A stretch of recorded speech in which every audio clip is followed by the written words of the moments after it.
Salut à tous, c'est Johan pour tablettactile.net. Aujourd'hui, je vais vous présenter le tout nouveau fleuron de chez Samsung, le Galaxy S8 Plus.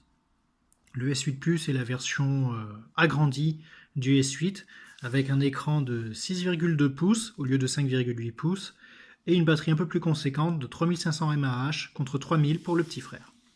En dehors de ça, les deux smartphones sont exactement identiques au niveau des spécifications. Donc ce Galaxy S8 Plus, pour moi ça a été un vrai coup de cœur. C'est vraiment un smartphone magnifique qui n'a comme défaut en fait quasiment que son prix, puisqu'il coûte 910 €. Un prix donc vraiment très élevé pour ce qui reste au final un smartphone. Il a quand même de gros avantages, à commencer par son écran. Nommé Infinity par Samsung, cet écran utilise une définition WQHD+, vraiment magnifique. Utilise des superbes couleurs, des contrastes vraiment vifs. C'est vraiment un magnifique écran. Et surtout, il a l'avantage d'être borderless. Donc le borderless, c'est pas une mode apportée par Samsung. On peut dire que c'est une mode suivie par Samsung, puisque ça a été introduit par Xiaomi et son Mi Mix l'an dernier. On le retrouve aussi, ce type d'écran, chez LG avec son G6. Sauf que chez Samsung, l'écran Infinity reprend les bords incurvés qu'on trouvait sur les Galaxy S6 et S7 Edge. Donc ça, c'est une petite particularité de la marque, qui ne gâche pas la prise en main. Au contraire, ça fonctionne très bien. L'interface aussi a été revue. On a une nouvelle interface, fini TouchWiz. Maintenant, on a Samsung Experience. Et je dois avouer que c'est beaucoup plus agréable à utiliser que TouchWiz. Fini les grosses icônes. Le tiroir d'application, on y accède maintenant avec un simple glissement. Ça reste très intuitif et on reste quand même sur de l'Android relativement classique avec le tiroir d'application. A savoir qu'on peut quand même changer pour avoir un bureau style iOS avec toutes les applications directement sur le bureau. Grosse nouveauté aussi, c'est l'assistant virtuel Bixby, une sorte de Google Now à la Samsung. Donc ça a été un gros argument lors de la campagne de marketing. Le problème, c'est qu'actuellement, il n'est pas totalement finalisé. La reconnaissance vocale ne fonctionne pas du tout. Au final, on se retrouve plus avec un Google Now sans la voix. Avec des cartes, bon, ça reste sympa, on peut avoir l'actualité, les rendez-vous et tout. Mais en dehors de ça,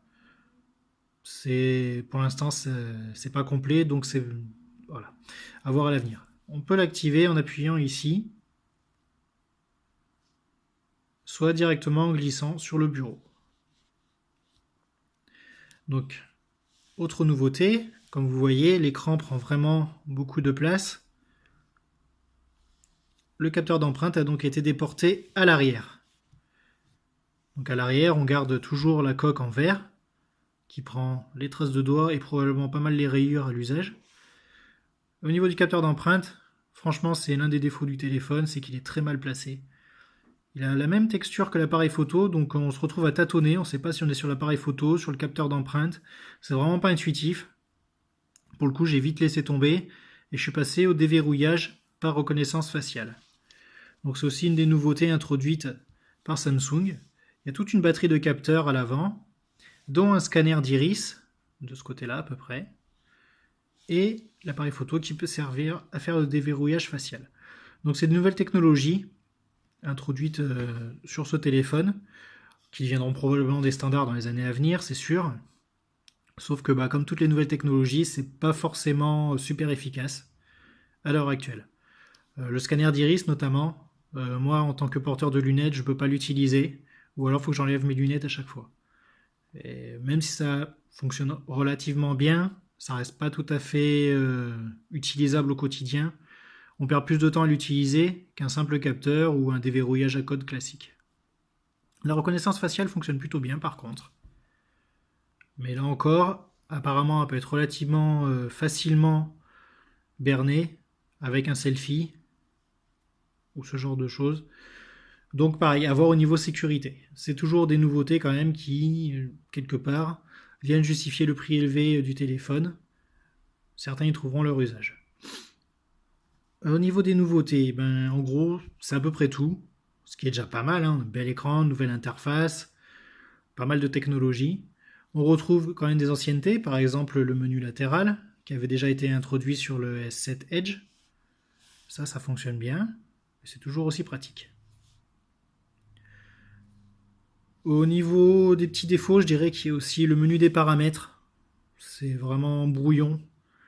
Ça, c'est quelque chose, ça n'a pas trop changé, c'est assez brouillon, c'est dommage. On a une belle interface d'un côté, très simple et rapide, et on a des paramètres très lourdeaux d'un autre côté. Donc malgré tout, ça a été vraiment un sacré coup de cœur pour moi parce qu'il est très performant comme téléphone. Il a un processeur très puissant, très rapide. On peut vraiment profiter d'un écran magnifique pour les vidéos, c'est un régal. Il y a vraiment... Enfin pour moi, même si son prix reste quand même élevé, c'est vrai que c'est un bon investissement. Reste à voir la solidité sur le long terme. Mais c'est vrai que ça reste quand même un très bon investissement, un très beau smartphone.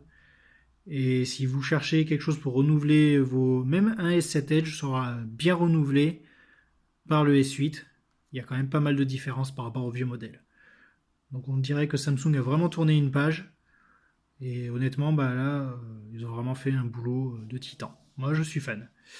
Voilà. Donc n'hésitez pas à donner votre avis, à voir le test complet. Vous aurez le lien dans la description de la vidéo YouTube. Sur ce, je vous dis à bientôt pour de prochaines vidéos. Ciao!